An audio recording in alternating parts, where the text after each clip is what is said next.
Education is an important part of today's societies, and this importance developed in many different societies in the past. According to the background section of this chapter, the first higher learning institution that was developed in China in 124 BCE. According to Chapter 12, The Well-Educated Man, students and scholars in China, Paris, and Timbuktu, the three main educational societies that help develop our current education systems are Timbuktu, Paris, and China.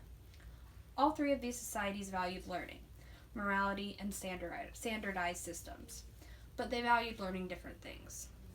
Scholars in China valued learning about where people stand in society. Scholars in Timbuktu valued learning about morality specifically, and religion, and scholars in Paris valued learning about the Western classics.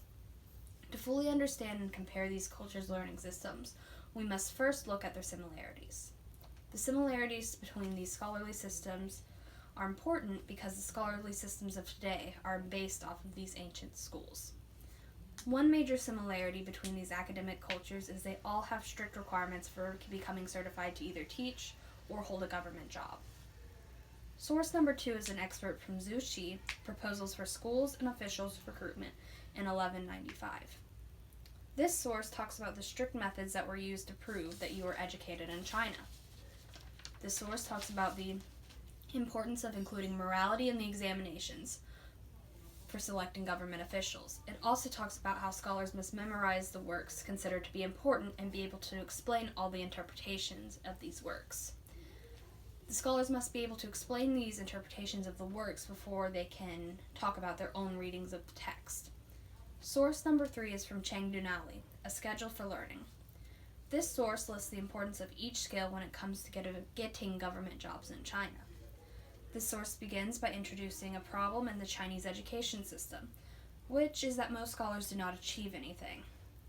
Denali said that the reason for this was because the students were writing essays before they even learned anything. Denali said that the correct way to teach students for them to get government jobs is by following the Confucian method. This method says that the students must first learn morality, then study, and after they have a thorough understanding of what is being taught, then they can begin writing essays. Source number 5 is a description of Muhammad Baghayago from Ahmed Baba al-Dahayal circa 1600. This source talks about how a scholar had to have a license for each book that they could teach in Timbuktu. Source number 6 are statutes for the University of Paris issued by Robert Sirkin in 1215. This source talks about the requirements that must be met in order to teach in Paris. It also talks about what is worn to show scholars' rank. This source talks about the age restriction on lecturing Paris, which is 21, and how long you must listen as a student before you can teach, which is 6 years. These schools had some major differences in the subjects being taught, but they all put their students through a rigorous curriculum. Even though the similarities of these scholars are important, the differences are also fundamentally important. These differences have to do with what was being taught. Scholars in China valued learning about where people stand in society and morality. Source number 1 is from Zhu Qi, Articles of the White Deer Grotto Academy in 1180.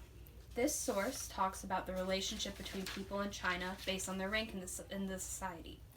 This means that children must respect their parents, and subjects must respect their king. It also talks about doing what is morally right according to Confucius and personal responsibility. Source number 2 is from Zhu Qi, Proposals for School and Official Recruitment. This source talks about how moral failure is worse than failing to receive a government job. This source also says that virtue is important to humankind. This shows that education was extremely valued, but was worthless if you were morally bereft. The importance of morality is shown in all the sources on China. They all mention morality in there somewhere. Source number 3, from Cheng Dunali, A Schedule for Learning in 1315, talks about how scholars must first learn morality and then study text and write essays. Scholars in Timbuktu valued learning about religion and morality. Source number 4 is a description of Ahmed al-Timbukti from Ahmed Baba al-Dahayal circa 1600. This source talks about how a good scholar is a spiritual man who has been taught by other spiritual men. Source number 5 is a description of Muhammad Bagh from Ahmed Baba al-Dahil circa 1600. This source talks about morality according to the Quran and separating yourself from the world. Both sources use specific examples of good, morally religious men. Source number 4 talks about the life of Ahmed al-Timbukti, and source number 5 talks about the life of Muhammad Bagh, who were both educated and religious pillars of their communities. Scholars in Paris valued learning about the Western classics and morality. Source number 6 is an excerpt from the Statutes of the University of Paris issued by Robert Circon in 1215. This source talks about how the Western classics were studied in Paris. The Western classic pieces and writers like Plato and Aristotle were deemed important because they talked about logic and came from Greece, which is the democratic society that all other democratic societies were based off of. A lot of Parisian culture and Western culture in general was also based off of the Greek system.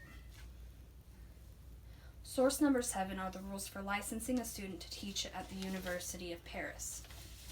This source talks about how the licensure process followed the Christian calendar. This shows that Christianity was the main religion in this region, and therefore where the sense of morality in Paris and the Paris institutions came from.